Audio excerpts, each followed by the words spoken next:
Hello and welcome. I'm author Grace Rolson. This is Know the Narcissist. I'm going to give you 10 things you need to know about the narcissist if you're required to co parent with a narcissist or in a high conflict, costly family court custody battle with a narcissistic ex. Stay tuned for my 10 things, and I have some bonus numbers of things you need to know about the narcissist. And why do I say this as a mom survivor?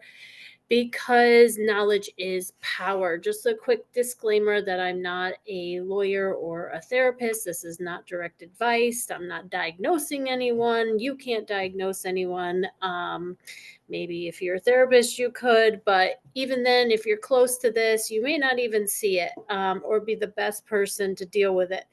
So take what you like, leave the rest. This is shared survivor wisdom. I write and speak in a pen name to protect all involved. I know labels can be harmful, but labels can also be helpful to get a hold of what and who we are dealing with. I say if you're ready to learn and do the work, I'm here to teach, coach, and mentor. My background is loving and leaving an alcoholic, only to fight in family court and find out that my ex was a covert narcissist. So learn all you can from my story. I have 5 books, no, 6 books for moms. And the first one is Co-Parenting with a Narcissist, 7 Self-Rules to Stay Sane. I give all my tips, tools, and strategies in all of my books. You can see them here. The second is How to Fight a Narcissist in Family Court and Win. If you're willing to learn the lesson, I believe you can be the change that you want to see. And these are all available on Amazon. You can support me as a self-published author. So this is about what I teach now is using skillful means and strategies and stepping into using skills. My newest book is Tame the Narcissist, 10 Keys for Better Co-Parenting to Create Peace and Protection using Strategy and Skillful Means. It's available on Amazon. You can read the description, pick that up. I think you can listen to it on Audible now. I did write another one, which is all the tips and tools, because I'm here to support, encourage, educate, and empower the safe, loving, protective mom who is required to co-parent with their narcissistic ex. So the child has a narcissistic father. And if you are a mom in the family court system or don't want to be in it, I have the newer book, Wisdom for Ending the Co-Parenting War and a Custody Battle with a Narcissist, so you can heal and be able to help your child. Also available on Amazon. These are some of my best and newest strategies because my case went in phases. What happened in my case may not happen in your case.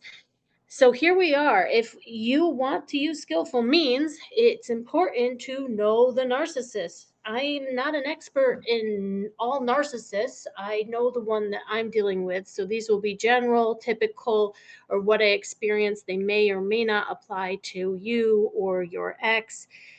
Do you know how narcissists typically think, act, and behave? That's important. If you know, you can be prepared and adjust accordingly, or just not go some places that you'll just meet a dead end or a brick wall. And knowledge really is power because some of them have very predictable patterns. And I caution you to not be overly focused on the narcissist while you're getting an education on what a narcissist is and how they think and act and behave. But definitely do your own research enough to know who and what you're dealing with. I usually refer to the therapists and the experts, but as a coach for 10 years and someone who fought in a 12-year family court battle with a narcissistic ex, who's been helping other moms on the front lines, I've seen all these things play out in other cases with moms having to deal with a narcissistic ex. So here's some of these 10 things that I think you ought to know, should know, need to know, maybe already know. It's important to know the narcissist, to understand what you're dealing with. This helps you to not be so shocked by the cold or cruel behavior. It helps you adjust your thinking and eliminates expectations. It helps you strategize and be able to even use skillful means. I can't tell you how many times a mom will give me an email that they wrote to their ex, and I'll read it and go, wow, who are you writing this to? I hope it's not the narcissist. He don't care about any of this. And all you did was trigger him. So the key is that when we are making a decision about our co-parenting or our custody case, we got to consider the child, and we must consider the narcissist and all the things we know about him. Um, the narcissist may not consider the child at all. So that's up to us caring, loving, protective moms to consider the child. Meanwhile, we have to always keep in mind who the narcissist is, what will work, what won't work generally. So see if you can recognize these 10 things. um, I will also share some bonus ones after these 10 things. And these are general, typical items. They may vary with each personality disordered person suffering from NPD. It's in a random order. Maybe I'll go back and reorganize these and put it in my new video program. But this is an education. And when you know these things, you can choose differently. You can put the boundaries around yourself when dealing with this high conflict, toxic person, and that can make all the difference. So, less stress, less fear, less back and forth, less tug of wars, more time to enjoy being a mom, play with your kid, less time battling an ex that you already left.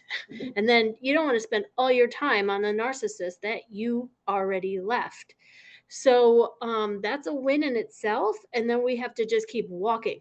So even if he looks like he's winning or coming after us for some of our energy, we often have to just keep walking out of that toxic relationship and not get into a new toxic relationship called co-parenting with a narcissist.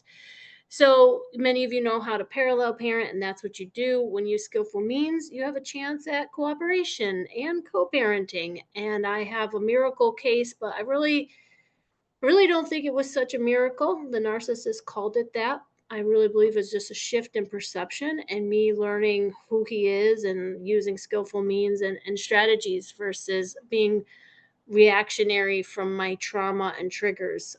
So I changed and my whole case changed, and now we have peace and protection today. So, the 10 things you need to know about the narcissist that you are co parenting with, quote unquote. Number one, he's overly entitled, so he'll be very unfair and he will take more than his fair share, or he'll take more than his share, more than his half. I think you already know that. He'll also want things that he doesn't want. He'll ask for things he doesn't want just to get them. So these, again, all general.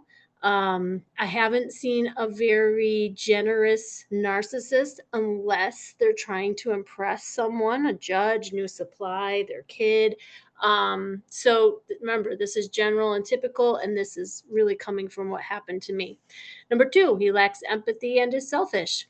So if you find yourself appealing for empathy or pity or sympathy from a narcissist, stop yourself right there. Some of the only advice I give is to get legal advice. But if you're hurting yourself, you have to stop those behaviors and practice self preservation. Number three, he needs narcissistic supply to survive, and that's typically other people's energy. And that could be good attention, bad attention.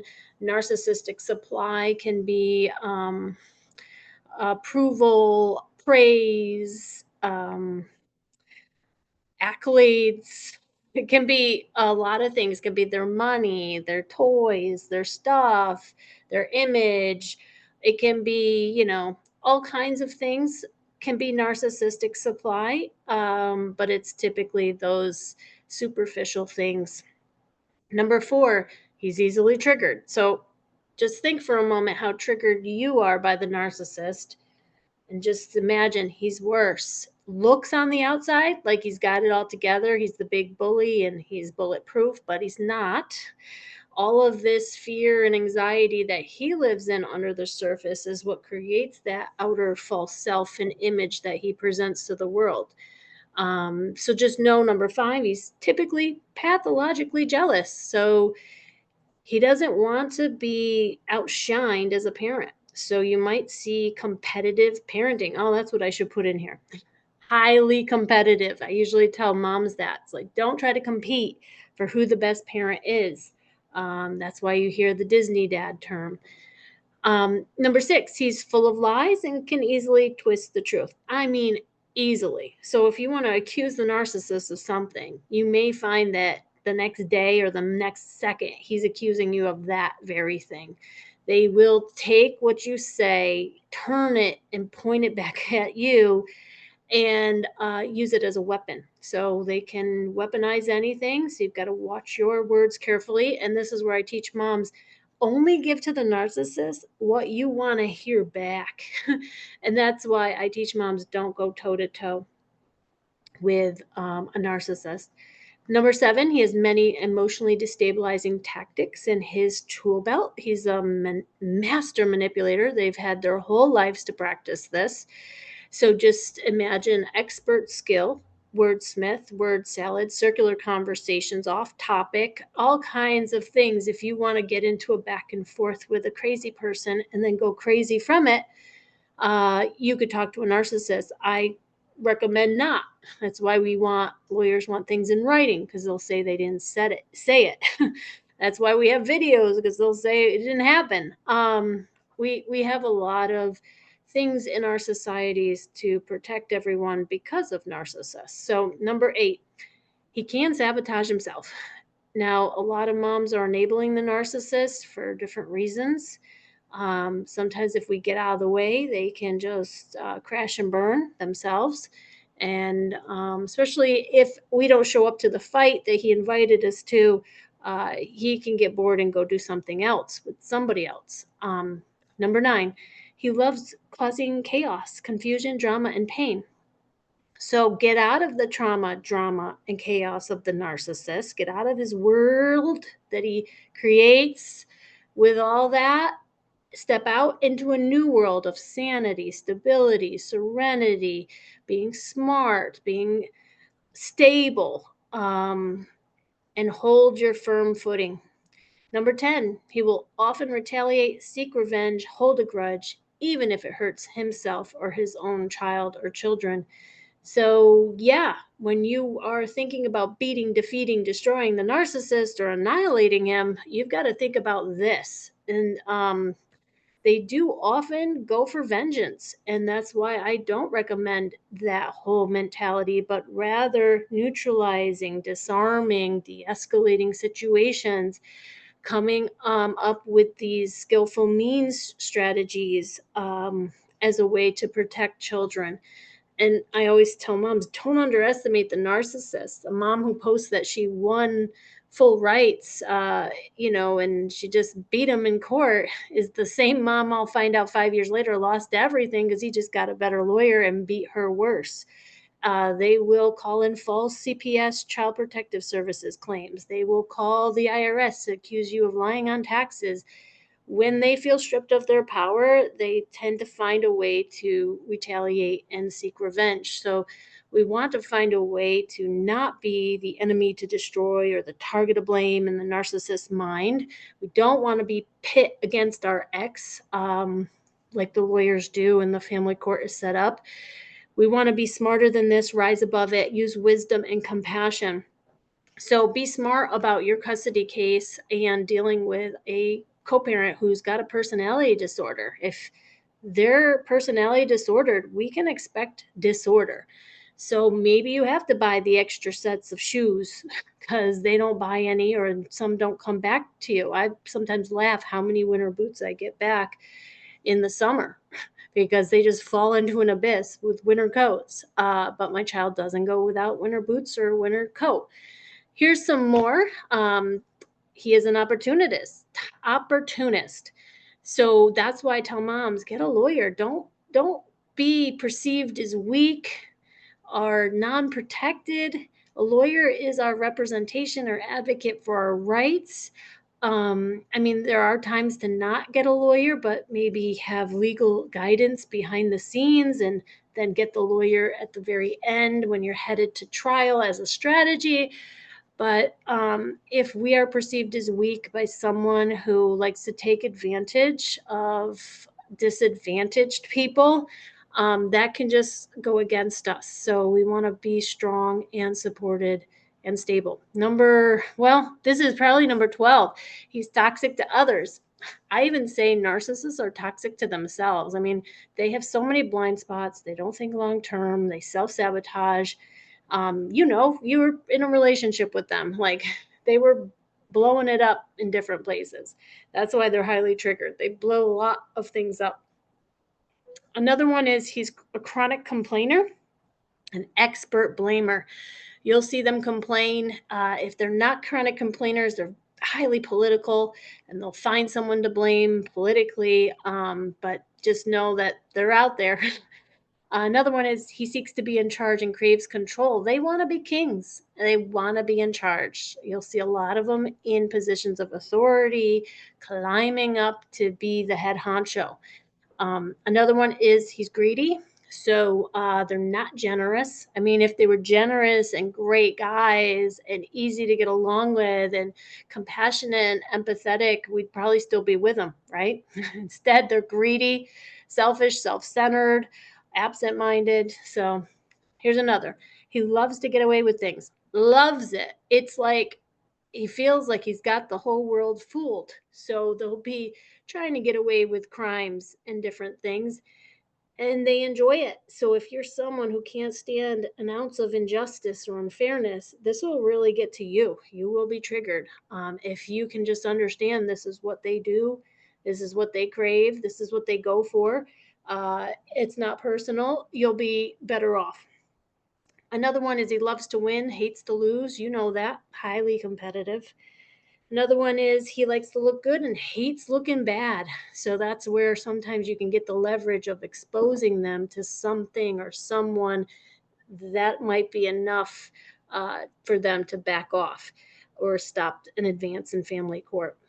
But you need lots of leverage. Typically, you got to hit all the different fear buttons inside of them to get them to come a little bit to their senses of, okay, they don't want to get in trouble, and it looks like you've got a lot of cards that you're going to play, and they could really get humiliated. Another one is his ego is easily bruised, and he will take swift offense. So can't even tell them that a piece of hair is out of place.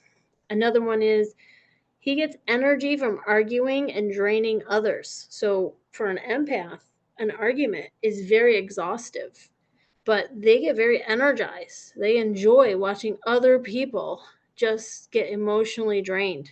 That actually fuels them.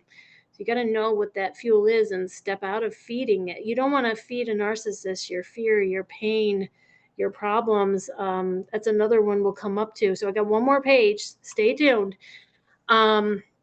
He is typically very harmful to children. Narcissistic abuse is very hard to heal from, comes with PTSD and CPTSD. There's verbal abuse, mental abuse, emotional abuse, sometimes physical abuse, and often they are very neglectful of children. So keep that in mind when you are co-parenting and he don't want to take the time, do anything, and leaves you with all the parenting time. That could be a very good thing for your child. Another one is he will avoid responsibility and enjoy crafting clever responses or excuses. Yeah, and they'll use deflection. So they'll even have a side smirk that they're saying something that they know will get to you or make you go, huh? That confusion destabilizes people. So when you're not confused and you're very clear, this is who the narcissist is, all these things, you can think and plan and act accordingly. So would you have a conversation with someone like this? No. Would you leave children in their care so that you can go to work and use them as a babysitter? Probably not. There's some things that you can change. You might want to think about it. What can you change now that you know what you're dealing with? If I've been articulating it and you haven't been able to put your finger on it, or you're very new, someone told you he's a narcissist, you didn't know, like me, I didn't know for 15 years till my lawyer said it. The other thing is he'll enjoy taking all the credit, avoiding all the blame. You'll see the mother blaming game. He doesn't have a moral compass, and that's why they can cheat. They can have multiple girlfriends that don't know about each other and wives, they usually don't have that conscience, that moral conscience. They're aware that they're doing something wrong, but there's no internal mechanism like beating themselves up. There's no like guilt trip that they're giving themselves. Usually we try to give it to them. Know that they're typically bullies, control freaks, and absent-minded abusers. So if you're feeling like you're being threatened and bullied and controlled, they're so afraid they got to do stuff like that. So the bully is the most afraid in the room, uh, even though they're exercising, their muscles and their mind to try to be above everyone else. The other one is they seek intel, info, and data on perceived enemies. So if he's digging for dirt, as I say, watch out. Don't be giving them any dirt on your life, any personal info that can really harm you. Unless your lawyer says, yeah, you have to tell them this. You may not want to divulge information to this type of person who will hold it and use it at the most opportune time, like in a trial, and try to clobber you with something you shared thinking it was like held as sacred confidence. No, they don't have that. Remember the moral conscience that's lacking there? The other one is they hate being told what to do. So if you're trying to micromanage the narcissist and tell them how to be a good dad, you will find some stiff resistance and bump against their pride and their ego. You don't want to bruise the ego because there's backlash. Even backlash if you set a boundary with someone with a lot of arrogance and pride. You'll find boundary backlash, which I talk about in my first books. So, what motivates the narcissist? Now that you know all these things, or you can recognize some of these in your situation, you can find my video on what drives the narcissist. You want to keep these all in mind when you're making choices to file motions in court, to talk to them, to confront them. You got to keep all of this in mind and use your DV counselor, therapist, lawyer, coaches, your support system, to make sure that you're responding versus reacting. We want to make sure that we're very grounded and thoughtful. We think it all the way through, because beating a narcissist in family court may not be the end of the story. Very few crawl away and disappear and ghost, unless they've got skeletons in their closet, or they've got major financial deficit, or they're on the run from something else. There are a few situations where they will just go away, and it could be that they're more than a narcissist. There's other diagnosable personality disorders. It might not be just a sociopath. It could be more serious. And so it's not somebody you may want to think about whether you call that person back to family court to try to get child support. If this is the type of person who's dangerous or high conflict or harmful, if you're inviting this back into your life, if you've escaped with your life, maybe that's what you need to feel grateful for and count your blessings. Take some of the unfairness so the child can grow up without so much childhood trauma and abuse. So it all depends. All situations are different. You can read my disclaimer below, but to use skillful means, which is the third way that I teach, where you're not running away and leaving your kids behind or fighting until financial devastation. And you've got to take that middle way and be in the gray area navigating around the narcissist. It's important to know the narcissist. So I hope this was helpful. You can come to my website. Please like and subscribe if you want more free videos from my channel. I have a 20 lance power tool. You can find that as a guide. These are all in my books. Every blog you see, if it's partial or full, are all in all 6 of my books. I say read them in order 1 through 6. I have a free Navigate Around and Neutralize the Narcissist newsletter on Substack, where you can get more of my survivor wisdom. And I say just learn, heal, and grow through this. Come out of this smarter and stronger than before, and just outgrow the narcissist. Remember to keep being a great mom. You can listen to other podcasts. and topics on my Spotify. Thank you so much for watching or listening. I appreciate all of you, and I hope this message was helpful for today.